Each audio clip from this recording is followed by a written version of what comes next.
Hey guys, it's Pete from Pete for Anxiety here, the mental health podcast, breaking the stigma that mental health is talked about again. Welcome in today's episode. Before we get started today, we need to cover a few things really quick. Let's talk about the Pete for Anxiety Patreon first off. It's only $1, guys. $1. What does $1 get you? $1 gets you into the exclusive episodes I am recording currently. I'm actually focusing on certain different diagnoses of things to show you guys what it actually looks like as it manifests in a person. So why not for $1, judges? Yeah, they said $1. I just checked with them too. See, they said it was okay. It was $1 anyways. Let's also talk about the Oracle Talk Radio Networks app. In case you can't be here live listening to me, watching this video, supporting the show, you can listen to it on the radio app. Why not? It connects us live to our 365 radio. Just go to your app stores and download the Oracle Talk Radio Network. You'll see the big old Oracle Talk Radio Network app logo right on there. Download it, and it'll connect you to me, 10 a.m. Central Standard Time, 3 p.m. Central Standard Time, to Pete for Anxiety when I'm live doing my thing right here, informing the world and raising mental health awareness. So where are you going to be? 10 a.m., of course. Come on, we just talked about this. Pay attention for once. Damn, do y'all know how to listen? And as always, guys, like, follow, and share the YouTube channel. If you guys like what you're seeing, leave some comments, man. We want to know. I want to know if you like what you're on. You want to be on the show? Let me know. Hit me up at PeteVersusAnxietyPod@gmail.com. And as always, guys, enjoy the show. And by the way, did I mention to like, share, and subscribe to the YouTube channel as well? Yeah, okay. I just want to make sure because some of y'all are hard of hearing in the back, may have to yell loud or get a megaphone or something. But, anyways, let's get today's show started. Y'all have a great one. Enjoy. Hello and welcome into another exciting episode of Pete vs. Anxiety, the mental health podcast, breaking the stigma that mental health is talked about enough. My guest today is the host of the Therapist Thrival Guide, the one, the only, Miranda Baker. Hi. Thank you for having me. How's it going? Great. I'm doing great. I love joining podcasts and talking about mental health. I'm a therapist myself, and I love being able to use creativity to break some of the stigma against some of these mental health issues. And so being able to combine these things together is my favorite thing. So thanks for having me. Well, you're so welcome for coming. Thank you so much. Like I said, this is great. Do you want to give everybody a little more rundown about your podcast and a little more about yourself? I know you said you're a therapist. Give them the rundown, the laundry list as it is. Yeah. So I am a therapist. I've been practicing for around 3 years as a therapist. And then prior to that, I was working as a licensed clinical social worker in child protection. And I work for a national mental health company that is located in 39 different states in the US. And so I work for LE Mental Health. We have our awesome podcast that we kind of started initially as a way to educate new therapists, because I felt like when I joined this field, there were so many different things about grad school, or so many different things that I felt like grad school didn't prepare me for. And so I have just been super passionate about educating therapists and really trying to help new therapists kind of get their footing, figure out what their niche is, that sort of thing. And then the podcast has just kind of exploded to non-therapists as well. I think that a lot of people just in the world are interested in what do therapists talk about? How do I, what are the different things that they're learning? And so it has really exploded. It's been super fun. I love it. We just recorded an episode on Severance, the new TV show that is going to be dropping on Wednesday. And then next week we have another episode about the kind of the integration of physical and mental health and how much they really affect one another. So super fun topics, really great for therapists and non-therapists. Yeah, it sounds like it's a really great topic and just a great show to listen to in general. Are you only on Apple Podcasts or are you everywhere else? Everywhere. Yeah, you can find me on Spotify, YouTube. It's a video podcast as well. And so it is everywhere. Well, that's awesome, though. I mean, that's great. So how long have you been doing the podcast now? Oh, good question. We are about to have our 100th episode, and we have been doing this for a little over 2 years. And That's so cool. Yeah, it has been a lot of fun. Yeah, and so what got you into it originally? I know you said that it was to help other people. Is it just something you're dawned upon one day? You're like, well, hey, maybe I should start helping other people find their way now. That's such a good question.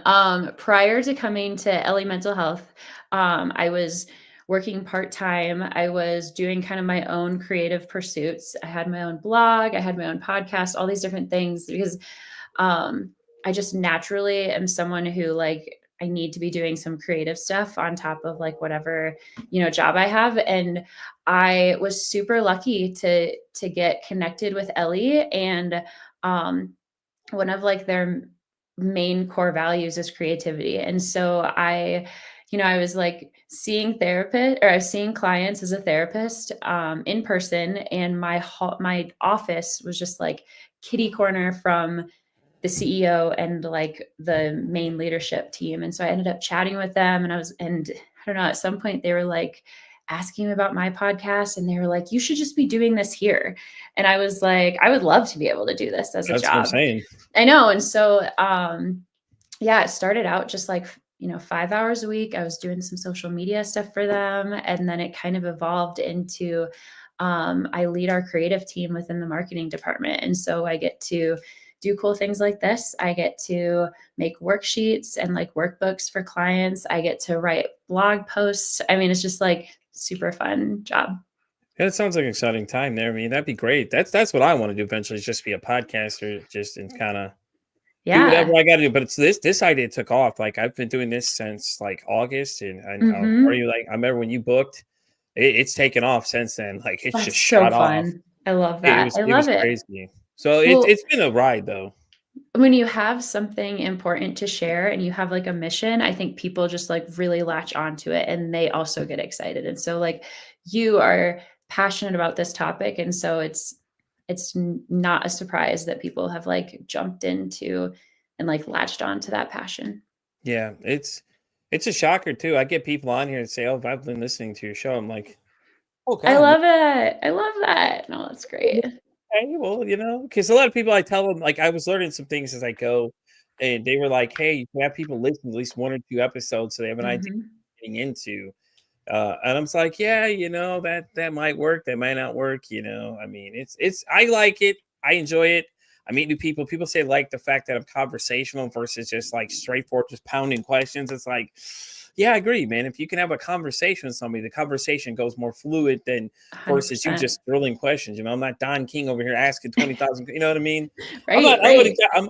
I'm me. I'm just Pete. I'm just doing my thing. So and it's great. I get to meet people like yourself. They're doing different things. I meet a lot of podcasters too lately, which is kind of cool too because you get to hear their different perspectives on Hmm. what their podcasts are about and things like that. Totally. So Oh yeah. I mean, even before we started recording, Pete, you were like, "Have you heard of this cool thing?" And I was like, "No, I need to look into it." right. It's such a cool community. Oh yeah. Yeah, we got to stick together. We really do. And like I said, I was telling her about a pod match for anybody who hasn't been on there. If you'd like to be a guest on the show or you want to host it, be a host or whatever else, go check out podmatch.com. I'll include a link in the bio down below. There is a link at the bottom for you guys to check out if you'd like to be on the show sometime. You can sign up. It's great. It's awesome. You get to meet up all these different kind of people. There are a few others I'll talk to you about after we get off that you might want to check out as well. You could be on. So I always network people too. I'm always like, hey, what's your link to send people to your calendars and stuff Hmm. and things like that. So I can get people to sign up for other shows because I've done a couple others so far and it's been really fun so far. And Yeah. this Friday, actually, I'm going to be a part of one called the Humanity 2.0 podcast. Vanessa, the Vivacious, actually was a part of a project that was Are You Happy? So basically, the idea is she went around asking people, hey, are you happy? And Hmm. when she asked them, she recorded their actual responses and what it was. No cut, nothing else like that. Just straight Hmm. up what they said. And apparently the account she was working with had like 4.2 million followers. And I was just like, what? That's so cool. It's so cool because all you're doing is asking one question, saying, hey, are you happy? Hmm. And it's interesting to see what people respond with, and things like that. So Hmm. Oh man, it's so interesting that you bring that up because have you seen the show Severance? not yet. I don't think Oh I man. have. Let me check it out. Oh, you have to. It's on, Apple TV. It's just a fascinating show that, and it kind of connects back to what you were just saying, where, the premise is that there's this guy, like these people who can get severed, and what happens is they can essentially have like a work self that goes to work, and they don't have any knowledge, or like they don't remember what happens at work, and then like once they walk through the doors, they're kind of like a different person. And so I was actually talking this morning to a therapist about, that's going to be coming out on my podcast pretty soon, but about how we as humans are just always trying to dodge suffering because we think it'll make us happier. And so like the whole premise of that show is these, the people who are trying to not remember anything at work, wanting to be able to like have a completely different self, and how um I mean, in reality, we have to have some suffering in order to be happy. We have to have some suffering in order to like feel content and fulfilled, because without suffering, we are just kind of like numb, right? And so it's just interesting when you're talking about the concept of happiness and like how it all fits together. Yeah, and they always tell you though when you go to most places to leave your problems at the door, which is so easy Mhm. to say to people, but depending on what you got going on at home, it's hard to do that though. Yeah. Yeah. And they're like, "Oh, Mhm. don't bring your personal life to work with you." Well, let me tell you that went out the window a long time ago, man. Because everybody starts talking, and people start talking about their problems and things like that. And it's hard to Mhm. disconnect, work from your home life, because Yeah. you leave work to go there to deal with these things. So, Mhm. depending on what it is, there's a lot going on there, and stuff like that too. And even harder for those of us who work from home, right? Where like it almost feels like so much of our work life bleeds into our personal life, or you don't like necessarily leave the house to go to your office, and so it can be even trickier for some people. But is it bad? I don't want to leave my house. I don't like people. I mean, I enjoy interviewing people, of talking to people on here. I know that sounds weird when I say that, but being in customer service as long as I have, I dislike people in a certain way. Like some people just test you, and it's a test. And I tell people the Yeah. same thing. It's always a game. Like when you deal with people in the customer service setting, it's a game. Mhm. They're trying to get you to falter and say something so they can get you in trouble or they can Ugh, get something for free and things. It's a game. Like I sounds tell people, don't give stressful. into it. It is. Mhm. It's on a daily basis. It's nothing new to me. It's like, by now now I sit back and analyze people and they start saying things to me. And I'm like, okay, well, I could one if respond in a nasty tone of voice or two, just but I'm always the one seen as being the mean guy because I don't tolerate it. I'm like, I don't deal with it. Sorry. Here's the door. You don't want to be here. Mhm. See you later. I mean, I don't know what else to tell you. Like, Mhm. I can't force you to be here, and Yeah. things like that. And it's like, I think it gets all muddled with this generation not wanting to work kind of thing, which I don't think that's Mm. completely the case. I think a lot of them are just not okay with the things that we deal with on a daily basis. Mhm. Oh, yeah. I mean, as a therapist, I see so many college students, so many high school students. I love working with like teenagers and young adults. And I would say that for a lot of them, it's not that they don't want to work, but more that they want their work to have more meaning to it. And they want to feel like it's, you know, worth going to go do. And I think a lot of people have kind of had this realization of like, if I'm going to spend this much time at work, or if I'm going to spend this much time with these people, that I want to feel like it's worth it. And I think that for people like my parents or my grandparents' generation, like they could say, oh, well, I just work is work, and even my husband is kind of like this too, where he's like, yeah, it's just my job, like it's just something I go to and do, and I like it enough, but it's not something that I necessarily need to find meaning out of. But me personally, like, I'm like, no, I need to have a job that I feel like adds to my well-being, and you know like fills me up. And maybe that goes back to the last thing that we were even talking about, where it's like, what fills you up? If and Hmm. and just if you are if seeing some people in this context drains you, but seeing some people in this context really fills you up, then I mean, I don't know if it's necessarily that you don't like people, but more of like, you need to be more in this context over here Oh, I'm instead of trying to this get to this one. context. I don't like this Exactly. context here. I'm working on it now. I put in a lot of hours doing this, and Mhm. every person I meet is a very interesting conversation. Like, needless to say, everybody has their own point of views and things like that. Oh, But the yeah. same thing is that they all agree that mental health isn't talked about enough, and that's the problem. I Mhm. think that people don't realize. Like everybody says it is, but based on the demand of people wanting to be on this show, it's just like there's something clearly there. Obviously, we're Mhm. not talking about it enough, or we're not talking about it in the right scale, or people feel like they're not being heard enough. That they feel like that. Hey, now I want to lend a voice to the conversation, or nobody's ever asked Mhm. them to lend a voice to the conversation. Because I always invite anybody on here. It doesn't matter if your target is women, target is men. I want your opinion. That's what I want. I Mhm. want everybody's opinion. Nobody's getting turned away for those reasons. I think I've only had to turn away maybe three people, and two of the Mm. scenarios where they had a little bit of an ego trip, where they had to get a reality check. Yeah. Be- No, that's fair. they get a little too big Mhm. for the screen. I'm sorry, I don't think they'd fit in the box by the time it's over. And it's Mhm. like it's a tough decision when it comes to being a podcaster too. I think a lot of people in the beginning feel like they have to take everybody that wants to come. No, this is Sure. your show, man. You tell them how you run this thing, okay? Don't let someone else Exactly. dictate how your show goes ever. Well, And as I'm soon sure as you know that too from the your own experience. Oh, you betcha. I mean, as soon as you start feeling like you're out of control or that this isn't necessarily yours anymore, then it starts to like lose some of its luster too. Yeah, true, very true. Mhm. But that's so awesome though to hear that it's doing so well. Like I said, I love the name. I was telling her, by the way, I love the name of our podcast. That cracked me up. I read that. I was like, damn, that's a good name. I should have stole that one. Well, like, it actually came from I remember when I was working on a creative team and we were kind of throwing around different ideas for the name, and we were like, "This is kind of like a survival guide. We're trying to help therapists, it's the therapist survival guide or something." And then I remember one of my coworkers was like, "I don't just want therapists to survive. I want them to thrive. I want them to actually feel like they're making a difference." And because if you're a therapist that just feels like you're surviving, then you are like, you're not going to be the best therapist Right. for your clients because Yeah. like, I mean, you've got to put gas in the tank before you can drive other people. You've got to, all of the different metaphors around like helping yourself first. But yeah, needing to feel like you're thriving.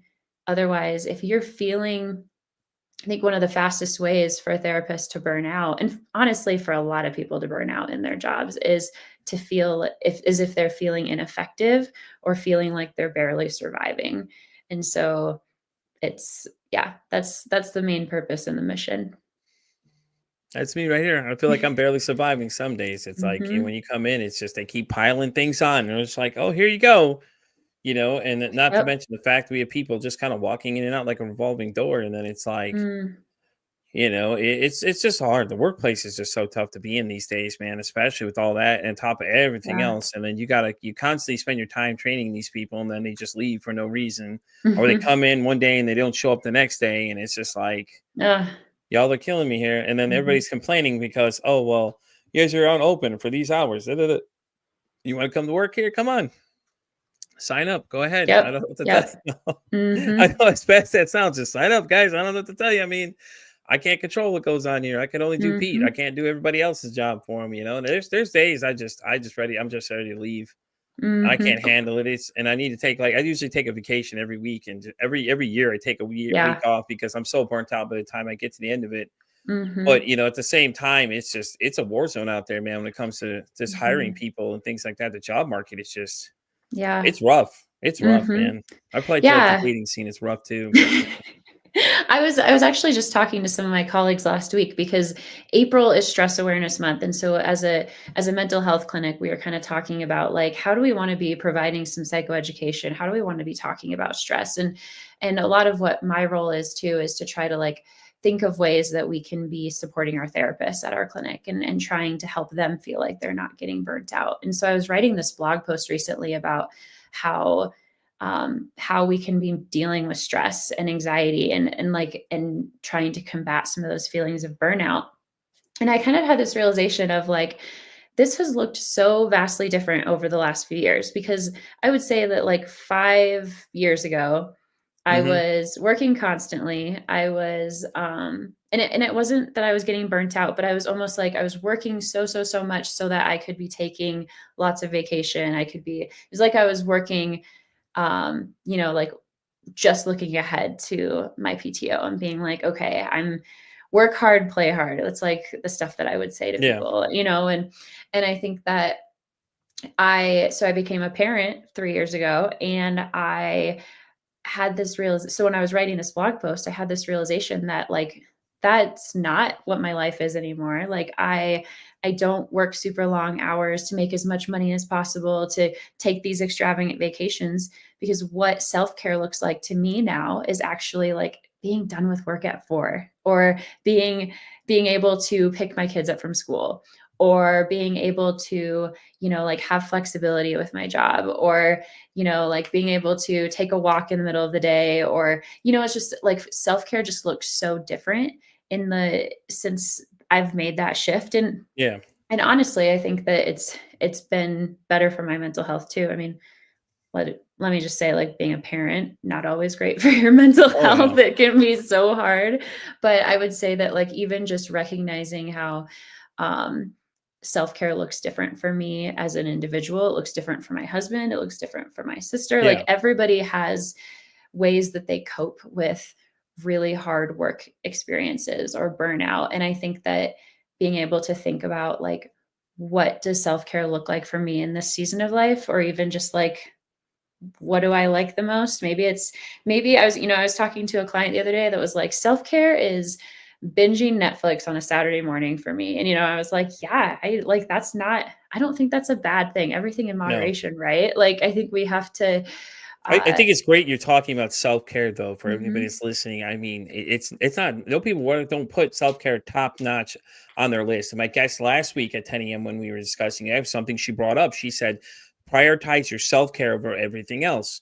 And I don't think enough people do that though. mm, They don't take some time to themselves to do their own thing. so And true. and it's so hard to prioritize. And then when you have kids, Mhm, it's like yeah, another layer of things in there, and stuff like that. mhm. So I could tell you, I've got about four of my own. Hmm, Yeah, I've got a little. I even got a mhm. small one, about 4 years old, that likes to, Mm, she teaches me, then I teach her, kind of thing. yeah, yeah. It's great to watch her progress and grow up again. Because I remember Mhm. my kids are all older now, so they're all in their teens. What hell, one of them has got a job now. I'm shocked. She's even got Oh, a job. So it's amazing. I feel so old now, but now to have her and I've restarted over now through Mhm. when me and my wife got married, I inherited, the 4-year old now. So now I've got this Mm, other little person that I hang out with all the time, and me and her hang out every weekend. She's here. We always hang out, and it's always Saturday morning. That's me and her thing. We're just kind of I kicking it, love watching that. whatever Paw Patrol, and I'm working on some other stuff usually, or Yeah. whatever we're doing. We figure Mhm. something out. It works well for both of us. And I'm learning as I go. From her, it's a little different because she's not technically mine, so like I can't take the same approach I did with my kids. So I have to be a little bit smarter. And her mom has different sets of values than I do, Mm, so that's another thing that comes into play. So I'm learning a whole new thing. It's a whole new learning experience, everybody. It's yeah. not wrong. It's nothing wrong being a step parent. It's great. And Mhm. I don't even see her as my a stepchild. I see her as my own. She calls Mhm. me dad sometimes here and there. And it at first is weird to me, but I Aw. understand she's 4 years old and she doesn't know. But I never Mhm. wanted her dad to feel like he was never I'm trying to replace him because that's Right. just not what's happening. Mhm. It's not the case. It really isn't. Yeah. No, I appreciate that your guest last week said that, and I think that people should absolutely, like, I guess, take this as your second sign that, like, absolutely you should be prioritizing your self-care. But I would challenge anyone listening to say, like, self-care doesn't have to be these big, giant, crazy huge things. Like, it doesn't Nope. have to be, like a trip to Italy. It doesn't have to be but I'd also say that self-care isn't just like bubble baths and like face masks, or like a big part of self-care is being proactive and not reactive. It's not just like being like, "Oh my gosh, I'm so burnt out. I need to go, drink a glass of wine," or like, "Oh, I'm so burnt out. I need to go do this." Right. It has to be something that you're doing every day, and it's like the little tiny things, like I jokingly tell my team all the time that, like, a super simple small act of self-care for me is drinking my coffee in the morning out of a real mug. Like, I have one right here. Like, it's if I'm drinking coffee out of like a to-go cup, I think I just automatically feel rushed. It doesn't taste as good. I'm like, no, if I am drinking it out of like a warm mug and like holding it in my hands, it feels to me like, okay, that's like a really small, minuscule act of self-care that actually like uplifts my mood a little bit. And so it doesn't have to be big giant things. It's funny you say coffee because there's a guy interviewed for the show, and he said to look at it like this: when you're drinking the coffee, he said, try these steps. He said, when you have it, smell it, okay? You get to smell that Mhm. coffee aroma. He said, when you drink it, don't drink it, just kind of feel the texture on your tongue, and then go take very, very longer steps of doing it. And he said, you'll experience it Mhm. in a whole nother level. And I was just like, damn, now I can't drink coffee the same way. That's why I messaged him the next day. It's like, man, let me tell you, dude, I can't drink coffee the same way. He goes, see, I told you. No, what he's talking about is being mindful, being in this Yeah, present exactly. moment, That's and exactly what he does. that's He was being huge. mindful there. So I was thinking the word slipped me. But yes, Yep. he has a program that he has, like it's like a 10, like every minute a day or whatever. And all it is it's just that. It's being Mm. mindful of everything around you. And it takes 60 seconds and you're done, Mhm. kind of thing like that. and he was using coffee as an example of how, you smell it, you feel it on your tongue and things like that. And Yeah. he's like, just really think about the moment. He's like, and that's just like, he's Mhm. like, just as like being mindful, basically. It's the same thing. You're just looking at it Mhm. from a different perspective. And I was like, okay, Yeah. now I can't drink my coffee the same way now, man, because I do the same things now. Now I'm just in the back of my mind thinking about what he was telling me to do. Mhm. Well, that's good. It's causing you to slow down, right? Like, there's a reason why there are so many different therapy frameworks and therapy modalities that speak about mindfulness. You've got Yeah. acceptance and commitment therapy, you have dialectic behavioral therapy. I mean, just all of these different types of therapies have an element of mindfulness to it because it is so helpful in dealing with anxiety and depression and other mental health issues. Yeah, yeah, and it's really cool. And like I said, the different guests I got on the show, I learned so much. It's so great. Like every person I talk to, there's something new I learned from a Mhm. conversation. I start going down a new rabbit hole to go down and things like that. So I'll probably be binging your podcast at some point because I Please added to the list do. of many of them I have. I listen to so many, it's not even funny. It's literally all I'm doing all day. People wonder what I'm doing. It's I'm listening to one I have one earpiece and I'm listening to them literally. And Mhm. I'm just listening to the way that they carry about themselves and different things because I'm always thinking of another project I can do on the side from this. And I've always had people approach me, "Hey Pete, I want to do a podcast. Hey, I want to," Hmm. and then I give them the list of things that we should be considering. And yeah, a lot of them don't respond back. I guess they don't like what the answer is. Well, I think a lot of people don't realize, like, what a big time commitment and how much work having a podcast is. It can be a very, very big timing intensive Oh thing. God, it was first stressful at first for me, and then I started figuring Mhm. out certain things as I go, like the calendar and everything else. And Yeah, yeah. I was like, "Wait, they got calendars for this kind of thing?" "Oh, yeah, yeah," I'm like, "Oh, Amazing. okay, yeah, cool, alright, awesome." And then, like Mhm. I said, then I joined that site, and I just this the beginning of this year, I decided, forget let's bust open the calendar because I was only strictly doing Mondays at Mm. 10 a.m. and 3 p.m., and then I decided, said, Mhm. "Alright, you know what, let's just kick this thing wide open and see what happens," and then it just exploded from there. And Yeah. my calendar just blew up with just different people, and it's different people, different podcasters, different people that do different things in mental Mhm. health. Author, I've had tons of authors on here too. I've read a lot of books this Oh, year, which is kind of cool. nice too. So Yeah. I'm kind of indulging in anything I can at this point. So, and it's me. I'm getting something as much as they're getting something in return. Like they're Mhm. giving me more knowledge and things I can check out, like their books. A lot of them send me books to read and things like Oh, that, that's or I have so cool. audiobooks, and I was like, hell yeah. And then some sign them too, and I'm like, "Oh, you don't even know. You just added yourself to the archive list now because I cherish those kind of things. Like people send me Mhm. stuff and they sign books for me. Oh, I And love I've that. read I read one on what is it, breast cancer. A woman had breast cancer as a memoir, Mm. and it was really cool. And she Oh, I was like, "I was love interested to hear your memoirs. perspective." She's like, "I'm interested to hear your perspective as a male." I said, "Okay, well, I'll read this book. Why not? What else am I going to lose at this point?" Yeah, I love it. So it was interesting because the fact that in the beginning part of it, you saw these little tidbits of poems in there. I really enjoyed the poems. And Hmm. she had later revealed in the show, she's like, "Yeah, those came from my personal journal." I'm like, "You should publish a whole book of those." And she's like, Wow. "Actually, that's the same thing I was thinking of doing." I'm like, Hmm. "You should publish a whole book of those. Like clean them up Mhm. if you have to, but go for it. I mean, why not? I mean, they're that good. Like they break Mhm. up the story a little bit, and then near the end of the book, whole I could only tell you I could tell you what there was, but I mean it's crazy. Like the pictures she showed and the vulnerability she had just showing Hmm. these pictures of her, it's called the Mhm. mastectomy I've always wanted. Hmm. And it like you see the process afterwards, and it's some those Wow. stitches look horrible at the end. And she even said the Mhm. same thing. It looked like Frankenstein was being sewn together in these pictures. And it was just like Hmm. it was so real though, because now she's pointing this out for all these people to see. And I'm just like, Yeah. But people kudos just to latch you. on to that vulnerability, right? Like I think that we are so tired of all of the fakeness of social media or the Hmm. AI generated things. It's like I think we have a natural skepticism around us anyways on like what's real, what's not. And so I Yeah. think that when What's you what's have fake and what's not real too, you know what I mean? And a lot yeah, of these people, right. it's just a lot of these watered down information. That's what me and my Mhm. guests at 10 o'clock were talking about. It's like how they water down a lot of things. And it's Mm. like then you have to sort through all this to find what's fact from reality. And Mhm. Well, Wikipedia is and not a real thing, yeah. by the way, guys. Just so y'all know, it's all factual based. It's not actual based. Okay. So just throwing that out there. Hmm. But yeah, I think that when you have people that actually have like a vulnerability about them, you latch on to that Yeah. authenticity and you're like, "Oh, I like that's what I need." It feels like a breath of fresh air amongst like some of the Well, craziness I sometimes. I didn't think I didn't know what to think going into this book, honestly. I was like, all right, what the Mm. heck? I'm gonna go for it. I read the title. I was like, you know what? Why not? Let's go for it. She said, hey, listen, I'll send you a free copy. Do you think you'll read it? If you're sending me a free copy, I'm going to read it because you took the Yeah. time to send it to me. Not only that, she Right. signed and left me a message in the book too. Oh, And I was like, cool. oh, that's so awesome. I said, yeah. So I started reading it. And as a male, it was like, it Mhm. gets gritty for me. Like I learned things I Mm. didn't even know. But at the end of it, I was just like, I was cheering for her because like you see her go from Mhm. ground up to going back to what makes her feel like a woman again. Hmm. And it's so surreal as it's happening. And I'm just like, whoa, this is like Wow. the pictures in the end were just like, holy crap, man. Hmm. And you're seeing everything. She bears it all. Like there's no Wow. question of what's happening. She shows you everything and things like Hmm. that. For her to do that, it was so awesome though. And then she came on the show and we were talking about it.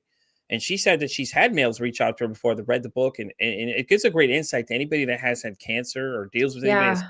breast cancer or any kind of cancer. So you get a better mindset of what they're thinking. So you don't have to Mm. kind of bombard them with a lot of questions and things like that. Yeah. No, that makes sense. That's great. So, and there's another one I'm going to read. It's actually, hold on, I got it here to my left. I got a little trunk here. You don't see off camera here though, but I've got another book I'm going to read. And this author came on too, and she was talking about her narcissistic ex, which was funny because me and our stories kind of lined up a little bit. But it's Hmm. this book right here. It's called, I don't know if you can see it. It's called Bridemaid. It's by Mia Hanks. It's another memoir Hmm. I haven't read yet, but Mia had sent me a copy of the book as well. Oh, that's I haven't so started reading cool. it, but it was so cool that it's so great because her story and mine align up a lot. Like a lot of the stuff Hmm. she dealt with a covert narcissist. Now you know what that means. Mhm. Other people that Mhm. don't know what that means, but it's like it's so weird how many people you run into in the universe that have the same exact stories you do, and they almost line up similar. Mm. And the crazy thing is, where Mia sent the book from is the area she lives in. She lived about 40 minutes away from where I was when I dealt with the same situation. So I Oh, was like, weird. not only that, it's just Something's in the it's weird how water. it tells you. You know what I'm saying? Like it's so close together. It's like this is Yeah. crazy. Mhm. But Yeah. it's great though that you meet all these people that are doing different Mhm. things, and I love it that they come on here and they talk to me about it. We've had people had vulnerable moments. Like I've had a guy tell me he had suicidal ideation, Mm. and Mhm. he told us like 30 minutes into the interview, he's like, "Hey Pete, I was this morning I was thinking about offing myself. I'm sitting at the edge of the bed with a gun in my hand. I'm just like." I'm sitting there thinking, like, I'm not Wow. reacting really. I'm sitting there just keeping a cool level headed because he Mhm. started mentioning this. And for Hmm. him to share that while we're live recording this show, Hmm. it's so powerful because it was like a lot of people that don't even know him are like, "Is he okay?" Yeah. You Wow. Oh know? my gosh. Yeah. Whew. No, I just recorded an episode all about narcissism. So for anybody who wants to like learn more, I think that's one of the terms that I mean, obviously you're using it correctly, but I think like so many people just kind of like, Overuse oh, it. he's a narcissist. Oh, she's a Mhm. narcissist. But I think that like it is an actual mental health diagnosis. It's personality disorder, narcissistic personality disorder. Mhm.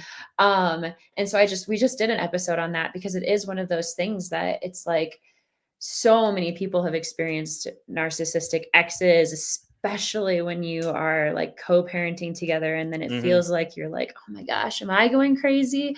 And so it's one of Yeah. those topics that I think a lot of people um, have experienced, but they also feel, I mean, that's what a narcissist will do. They make you feel like you're the only one that has ever been through this or that, you're the problem. And so I think it I can could tell be, you firsthand, they make you feel crazy. mm-hmm, Mine had me questioning things at one point or another, like, oh, I told you this, and they start saying, oh, I told you about this, and I hate it when uh-huh, people say that to me now because it triggers that when she said because she used to say it to me all the time.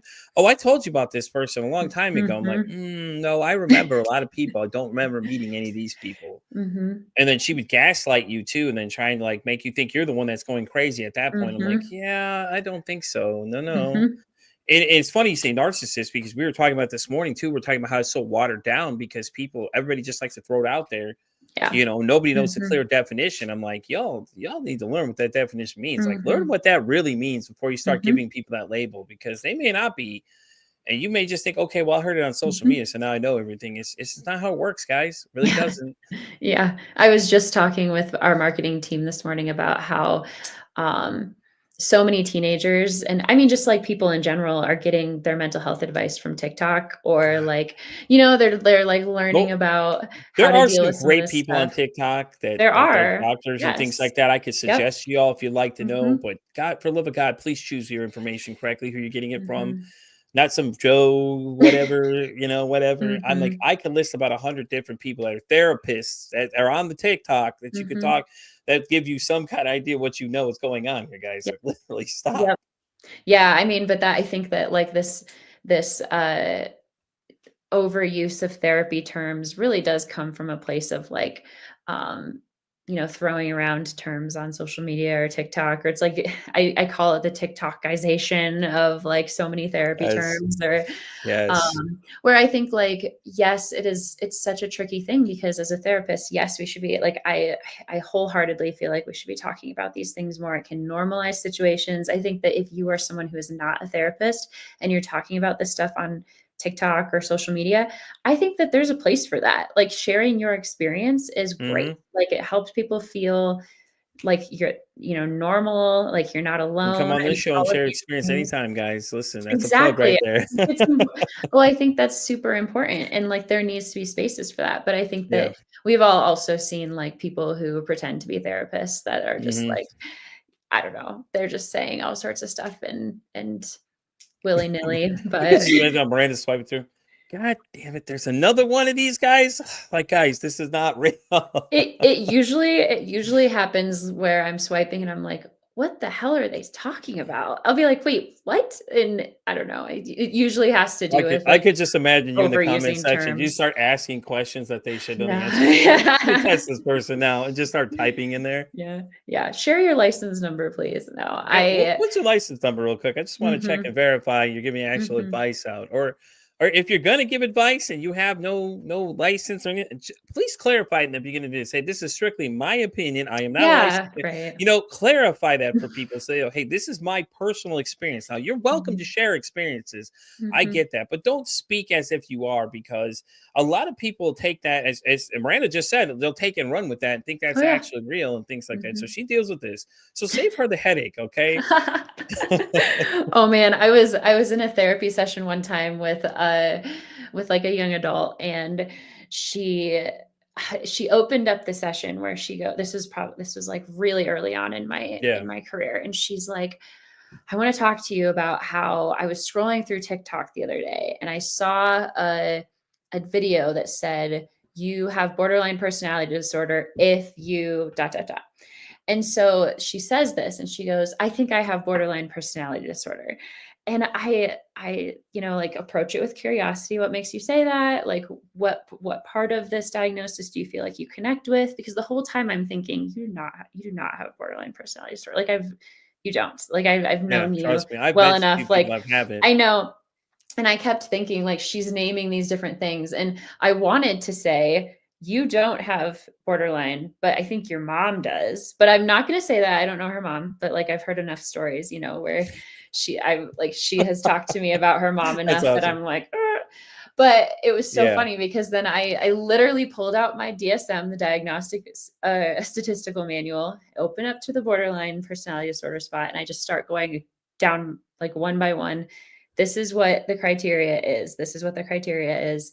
Do you feel like this fits you? Do you feel like this fits you? Again, like approaching it with curiosity. And then by the end of the conversation, she goes, "Yeah, I don't think I do, but I think maybe my mom does." And I was like, I'm not going to say You're like, bingo. I'm I'm telling not you going to right now. yeah, I'm like, I'm not gonna say bingo, but at the same Yeah. time, I'm gonna be like, what makes you say that? Like let's talk through this because I mean, I know that some people get annoyed by therapists because they don't like just straight up tell you things all the time, but the it would have been it was a lot more beneficial for her to kind of come to Yeah. that herself than Yeah, me no, I just get being like, that. That made sense completely for her to come to that realization herself Mhm. versus you just shooting the idea out of the sky, Right, right. and things like that, which I think is a great approach though, because that way she doesn't feel like, you're just calling her a liar. It's okay, Yeah. well, you figured this out full circle and hey, listen, Mhm. literally in your mind, you're going, congratulations, I'm glad you figured this out, I because you hope don't want this to tell helps. them that because they're gonna be, you know what I'm Right. saying? It's funny Mhm. though when people say that one too, because BPD, I've met a few people with it. There's actually been Mhm. one person that's come on, a couple people on the show actually said they've Mhm. had it. I think people need to understand is when it comes to these things, a lot of this stuff, it doesn't present the same way, man. Like Mm-mm. if you ask somebody, like you ask 100 people the same question about it that have it, Mhm. I guarantee most of them are going to say either something different or some of them are going to line up. It doesn't Yeah. always match up the way you think it's going Mhm. to match up, which the great Yeah. thing about people that come on this show that have different diagnoses of those sorts and Mhm. things like that, they can kind of give a little more light to it. Like F&D was one I've gotten recently. A lot of more people recently after I Mm. discovered even what the hell that even was. I interviewed a woman in the UK. She was telling me about it, and she was saying it presents like neurological, but it's not really. And she said the weird thing is her hand would make a claw when she Hmm. gets really stressed out. She'd start going to these moments, and it took like what did she say, 15 to 20 years in the UK for them to figure out that's what it exactly was she was Oh, dealing with and wow. stuff. Hmm. Mind you, she's married, has kids, so her Mhm. kid it watches her experience, and she even has the kid trained how to help her go through and get through these Mm. scenarios when it starts happening, and she'll know when it starts to happen or whatnot. So the kid is ready to go, and it was so cool to see. She has this little, have the little one trained on exactly what to do in those situations. That way, they don't panic. When mom starts having Mhm. these episodes or whatever starts happening. And it was really interesting to see because I've never heard of that. So I was like, all right, let's go down this whole rabbit hole. Mhm. And then I came across a few other people that had the same thing, and they all had Mm. said different symptoms have happened for them. And I was like, oh no, now this is very interesting now to see. And I already had a feeling that that's where we were going with this whole idea because I Mm. see a lot of these videos that come across with, oh, what is BPD? What is this? What is Mhm. that? And it was funny because as soon as I said, what's BPD, then TikTok just started sending me videos of Oh, of just course. nothing. I'm like, Yeah. Yeah. Don't let your phone listen to this episode. Right. No, ah, I love working with clients with borderline personality disorder. I know that it's like such a taboo topic, but yeah. it is one of my favorite diagnoses to work with because I think that so much of it, so many personality disorders really stem from a lot of trauma, and borderline Hmm. personality disorder especially is one that a lot of people say there's so much overlap between that and complex PTSD. And Hmm. the longer I am in this field, the more I see that. And so I think that there are some diagnoses that can feel really empowering when people finally receive a diagnosis and they're like, oh my gosh, I'm not crazy. Like this is actually something that like this gives a name to what I'm experiencing, Yeah. which is It kind of gives like you an what idea of how to approach it too, though. exactly. Well, and that's the purpose of a diagnosis, right? It's not just to slap a label on you. It's to say, okay, now that I have this diagnosis, I know Listen up, everybody. how I'm Now, going to you deal don't with it.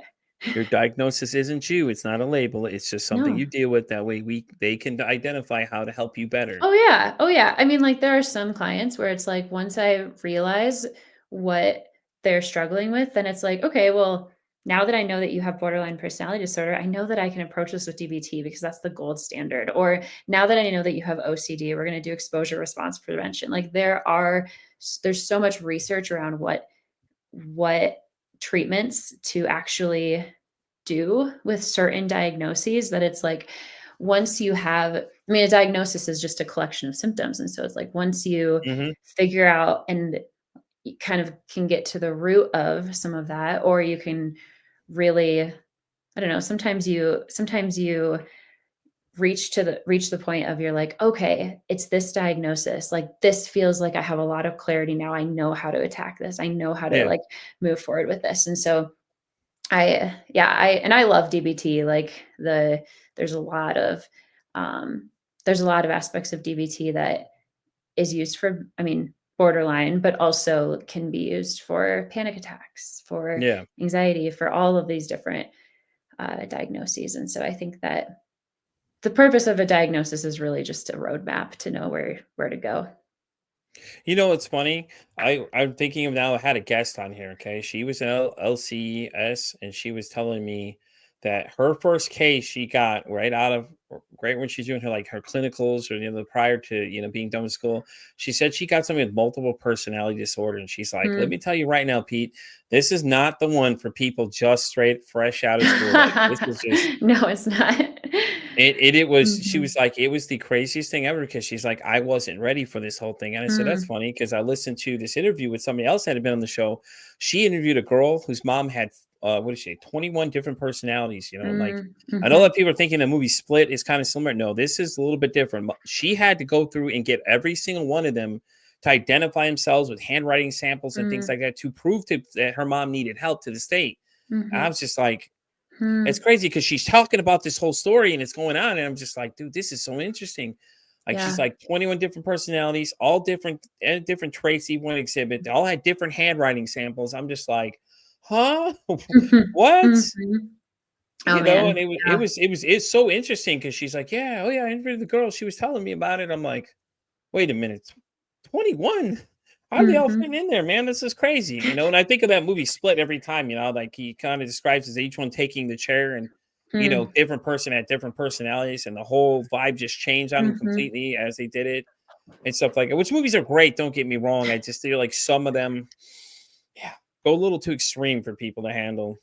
Well, and I mean, the diagnosis that you're talking about too is one that I have never worked with someone with dissociative identity disorder that doesn't have trauma too. I mean, Yeah. each of those personalities, each of those different parts of your identity serve a purpose. And so if you oftentimes it's to protect yourself and to Yeah. protect different parts of yourself. And so I don't specialize in that dissociative disorder, but it is just fascinating once you like really dig into some of that.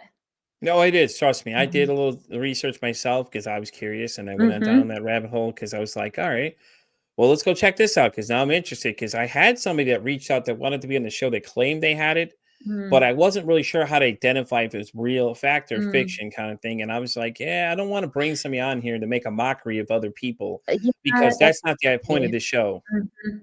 No, I think that was probably a good call just because the it is hard to know when people are that's one of those ones that I think that the people that I've met that have it do have it, but I do think it's hard to gauge, like, if you are I don't know, like, if it's real or if it's Yeah, true or yeah, and you that know? was my biggest concern is the authenticness of it. I was like, Mhm. you know what? I'm going to stray away from that just because I'm not trying to insult somebody because somebody that Mhm. has it may see this and go, "Well, this guy's making a joke of this." No, no, no, Mm. no. This guy is not. That's why I Yeah. stayed away from that topic alone. I was like, yeah, maybe this is not a great idea. Like as much as I think it's a Mhm. great idea, I'm like, no, no, no, Yeah, that's no. tricky.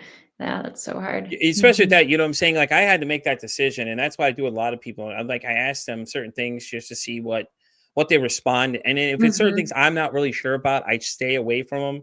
Or I may even ask one of my previous guests, "Hey, listen, I had a question for you. How would Yeah. I know this person's fact or crap?" You know what I mean? Just to make Mhm. sure I'm understanding fully what I'm about to get into. If I Mhm. need to stray away from this subject, or stuff like that, because if this person really had it or they don't have it, Mhm. I'm not gonna take a chance and make it, make somebody think that I'm making a complete fool of Yeah. it because it's just not my Well, place. no, no, no, and I mean, I think so much of your mission with this show is to break some of the stigma against different mental health diagnoses, and the last thing you'd wanna do is perpetuate harmful stereotypes or Yeah, exactly. misinformation or things, and so it's a tricky one. It Mhm. is, especially when it comes to that. So I really have to take a hard look at what it is exactly, Yeah. they're telling me because I invite people to come share their stories here all the time Mm. and things like that. I have a lot of experts that come on, a lot of authors that come on, all these different people in different areas that come on and have different Mhm. conversations with me, fellow podcasters like yourself that come on all the time. And it's like when it comes to that stuff, it's really when it comes, especially this area, it's like you got to be careful because some of these people, like they'll come in here, and you don't know what they're going to say next. Like we've had so much unpredictable moments. Like Brian, when he Mhm. was on the show, he started talking about the suicide ideation thing, and I was Mhm. just like, "Here we go, man. We're going down a hole." Yeah. Then it was Mhm. the Columbine shooter survivor I had named Mm. Heidi that was there. She was like 6 feet away from the person. Like, I Ugh. didn't know any of these conversations were gonna happen. She started talking Mhm. about it, and I was like, okay, here we go. And I'm so enthralled. I'm seeing it through their eyes as they're telling me. Like, I'm literally looking around, like, oh shit, I'm seeing it. Where's she at? Mhm. What are we doing right now? It's like what I describe it as live D&D session. It's like she's telling me the story and like how you're reacting is I'm like, oh God, I'm under the chair, hiding in these chairs. Oh yeah, I'm gonna stay under those chairs. I ain't coming out of Ugh. this thing. Forget it. It was Mhm. so intense because it was like I didn't see it coming. Like we Mhm. had discussed prior to the show, like her coming on and discussing it a little bit because I thought it'd be so interesting. And it was, don't get me wrong, it's interesting, but at the same time, man, when she started getting into that part of, oh well, I'm in the library with one of the shooters. Oh Oh, my what? gosh. Hold on, Ugh. what? You're what? Hold up. Hold Mm. up now. Where are we at? We're under the table, hiding under the chairs. Oh God, we're under the chairs? Okay. All right, man. Hang on now. And I'm like Mhm. gripping on for like as this is all going on because I'm just like, dude, it was intense to know that she was literally right there. She could see the whites of the guy's eyes and hear them talking about their original plan and what they were planning and doing. And then she said, Mhm. unfortunately, she saw somebody get shot right in front of her too. And she was like, "Yep, I ain't coming up from this table." I'm like, Yeah. "Oh hell no!" And then in my mind, I'm like that person at the theater screaming at the screen, "Get out! Mhm. Get out! Don't get Mhm. out of there! What are Mhm. you like it starts shaking, like everything, and start yelling, "Guilty, get out of there!" It got Yeah. crazy though, but Mhm. I mean, it comes with the show though. I mean, it's been great. Don't get me wrong, but that People was are just one of the yeah. moments. Just like holy shit. Mhm. Oh, yeah. Oh my gosh. No, I don't know how I would have responded in that. That's so crazy. That's so interesting. You just hearing in the back going, "Oh God, are you serious? Where are they Mhm. at?" It was Mhm. so funny because it was early on in the shows when I did this before I started doing video podcasts because I joined a Mm. network and we weren't set to premiere till September. So I started pre-recording some stuff. So I had a little memento built up until I got there. So I was doing these interviews and that was one of the ones that came up. And I was like, yeah, why not? Let's check it out. It'd be interesting to hear. Somebody's been in Yeah. one of these situations. Mhm. Lo and behold, to turn out they were literally in the shit. Oh my gosh. Yeah. Ugh, I hope that she's gotten some therapy. That's Oh yeah, crazy. she has. She's got a lot. She's wrote a book. She's actually Oh, wrote good another for book too her. about her Good for experience and her. things like that. So I mean, Mhm. it was some crazy stuff. And she said at the age that she was at, like she was like 15, 16 when it happened, she Yeah. was getting so many Yeah. news people wanted to talk to her Mm. because she made it out alive from the whole situation Mhm. and being that close to one of those the suspects, and it was just like it was just crazy. I'm Mhm. like, yeah, crazy to think left the building a long time ago in that conversation. Yeah. Oh my gosh. It's like, I Jesus, man, what you've been through a ride. I'm like, yeah, yeah, I have. Yeah, yeah, no, and even just, like, after I don't know about you, but just, like, sometimes after having some of those hard conversations too, it's like I'll experience this after a I was therapy drained. session, I was but I'm drained. sure yeah, you, like, end the podcast and you probably just, like, stare at the table for a second, or you're just I like, got "Oh my up. gosh, The way I've how" been dealing with it is I got Mhm, up and I just walked around and did something else to get my mind mhm, out the situation because it was yeah, just like, "Woo, man. Oh, man, that mhm, was an interesting." It was yeah, about as crazy as the woman the second week of the show I had interviewed. She had said she was dead on the table for 5 minutes and described mm, what it was like to be dead, and mhm, I was just like, "Okay, here we go. We're going down this rabbit hole now." yeah, And it was interesting because it was a firsthand experience of what was going on the whole time, and it mhm, was just like, oh man. And especially after ones like that, I'm just like, yeah, I got to get up and do something else because this is mhm, horrible because yeah. like it was a lot. It was a Going lot for a dealing walk with. is good. No, going for a walk is so helpful. I mean, I don't know if you're familiar with, like, EMDR, but, a specific type of therapy that, like, has to do with I'm not just personally trained in EMDR, but I work Yeah. with a lot of clients that are or work with a lot of therapists that are, where it's, like, bilateral stimulation, Oh you're yeah. moving your eyes back and forth or you're, like, tapping. There's a lot of different ways that they do that, but walking is actually a form of bilateral stimulation too because you're using your right and left foot, and so I always get frustrated with my husband and I'm like, why do you have to pace whenever you're on the phone? Or why do you always have to pace when you're like thinking through My wife does the things? same thing. And I used to get so mad at him. And then it was like I started working with therapists who are EMDR trained. And they would be like, no, you need to let him do that because it helps him process. It's your brain literally doing the bilateral stimulation. It's mimicking EMDR. And that's why walking is so helpful for us to process things. I wondered the same thing. My wife does the same thing. She got on the phone and started kind of going back and forth, and it was weird Hmm. to me at first, but then I saw her. And I was just like, I'm just gonna let her do whatever Helps at you this point. process. And it was Yeah. just like she was going back and forth, and she gets very animated when she's on the phone, just kind of pacing back and forth. I always thought it Hmm. was strange, but at the same time, I just kind of let it go because I was like, all right, I may not Hmm. understand it, but clearly it's certainly not being harmful to her in any way Yep. possible. So, Mhm. Well, it's helping her process. yeah, yeah, and she's been through a lot too, herself, a lot of things she deals with and stuff like Mm, that. So, it's been, it's been a ride. But mhm, and with anything, mental, especially, like my own journey was just crazy.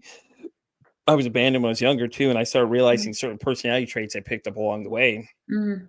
I like, not wanting people to feel unaccepted, so I try to make sure everybody feels included in everything I do and things like Yeah. that. Mhm. And I didn't realize that until I had a conversation with a doctor by the name of Tim. He was telling me about it. He's like, after about 20 minutes, he was like, "Hey, have you ever been abandoned in your life?" I'm like, "Are you reading my mind right now, Doctor Tim?" That's funny. Oh, funny. Oh, It that's was so weird crazy. because all of a sudden he just said it, and like we're talking, and Mhm. he's like, "Yeah." I'm like, and I stopped for a minute. I was like, "Are you reading my thoughts, dude?" Like, huh? He's the Huh? He's reason like, why yeah. some people are hesitant about therapy. I'm just kidding. I feel like sometimes I'll have conversations and people will be like, "Are you psychoanalyzing me right now?" Or like, "How did you know that?" Or it's like the same sort of thing where like Yeah. yeah, when you've gone through certain experiences, like you're going to, again, protect yourself in different ways, or you're going to Yeah, react in he different also ways. has like 30 plus years in the field and everything like Mhm. that. So I'm sure he's heard and seen some crazy stuff. And He knows the it. the fact he could just basically pick I that up love off of that. I love it, that. it's so Mhm. unique to me. It didn't throw me off. It was just so interesting. It's like, oh, what else can you Yeah. tell me? And then the way he Mhm. described things, he give you the technical side and then break it down to English. And he was having a Mm. conversation with me and another person. We're talking to him, Mhm. and he was just going back and forth easily, man. This man was conversating both of us. He was That's answering amazing. questions. He was holding Mhm. it down. Like, he was the life of the party of that episode, man. It was Hmm. great having him because he was just basically he held two conversations at once, and we were just asking him questions and different things, and Mhm. he gave you the technical answer, and then he gave you the other answer to it, so that way he broke it down exactly what it means. So it was so interesting to hear, Mhm. that he was doing that kind of stuff for us. And he was like, "Oh, you have any questions? Always ask." And I'm like, "Sure." That's so So he's one of cool. my go-to sources. So when I, Mhm. I ask questions about things, anything I don't understand or I need a little Mm. clarification on it. So I love that. No, that's so awesome. it is. It's really cool. Like I said, these are people I've met on the show and things like that. There's a bunch of people I still talk to. Like, there's an author by the name of Melissa Kim Porter. She does a lot of Mm. shadow working and things like that. We actually Oh, had that's spent a so whole cool. episode talking about narcissism was the other one we had talked when she came back on the show for the second Mhm. time and stuff like that. And I still talk to her on a regular basis. We exchange emails all the time. She's got another book coming out, and I think she said she's working on a third one. So she's supposed to come back on, and we're going to talk more about the new book when she's ready to, for everything to happen and things like that. And it's been great. Like I said, I talked to a lot of people. I've actually been on other people's shows that are planning to be on this show That's too, awesome. and stuff like Mhm. that. So it's been a pretty fun experience since the start of this whole thing in the beginning. So Mhm. Oh, that's so great. That's so great, Pete. I love that. I do. I love it too. It's so great. I Mhm. enjoy going on other shows and talking about the show, and then people asking me about the show. Like, so many people asking me about it. Everybody's like, "Oh, when can I get a spot?" I'm like, "There's a calendar. Just go to the calendar." Mhm. Look, I don't have Mhm. time to. I tried to schedule you all at first. It didn't work out too well. I can tell you right now, my anxiety was through the roof. Oh, yeah. No, it's having people self-schedule is the way to go. That's awesome. Oh, listen, I didn't realize that until about 3 months in, it actually even Mhm. existed. Oh, Being a tech guy. wow. Yeah. Oh, interesting. So Mhm. another podcaster I'd met in one of these Facebook groups I'd ran Mhm. into, he had told me, he was messaging me and telling me, I was like, "Yeah, I got a calendar and that does all the scheduling for me." I'm like, "Huh? A Tell me calendar?" more. I'm like, Yeah. I don't have to Mhm. schedule this myself? Damn it. Okay, tell me Mhm. more. What else do you have for You me, mean Master that Yoda? the most stressful part of this can just be automated? What? Right? No, it's so Exactly. You know what I'm helpful. saying? And then it's Mhm. like you're trying not to double book people on the wrong dates and things like Mhm. that. And it's like, God, No, here that's we great. go. So Mhm. well, as we get ready to wrap up this episode of Pete versus Anxiety, Miranda, thank you so much for coming. It was great having Yeah. you. Do you want to go ahead Yeah. and plug your podcast and everything else and let everybody know where they can find you if they'd like to reach out to you? Yeah, absolutely. Thank you so much for having me, Pete. This was so much fun and just like such a great conversation. You can find me at the Therapist Thrival Guide podcast. I'm on YouTube, Spotify, Apple, all the places where you can find podcasts. And I'm a therapist at LE Mental Health. There you go, guys. You know where to find her. And I'm Pete for Society, pretty much at everything. I'm on TikTok all the way down to X. I'm like Visa everywhere you want me to be. My podcast can be heard on Spotify all the way down to iHeartRadio. And if you guys are listening to this now or watching it here on YouTube, you can also download the Oracle Talk Radio Networks app. It'll link you to the show whenever I'm live here on the air doing this kind of show. You can hear me wherever you like and things like that. And as like I always like to say, it costs nothing, absolutely nothing to be kind to somebody. One kind act you could do could save somebody's life, or hell, you can make their day. I'm signing out. Let's try this again, guys. If I didn't get tongue tied, I'm Pete for Anxiety signing out saying, don't ask how your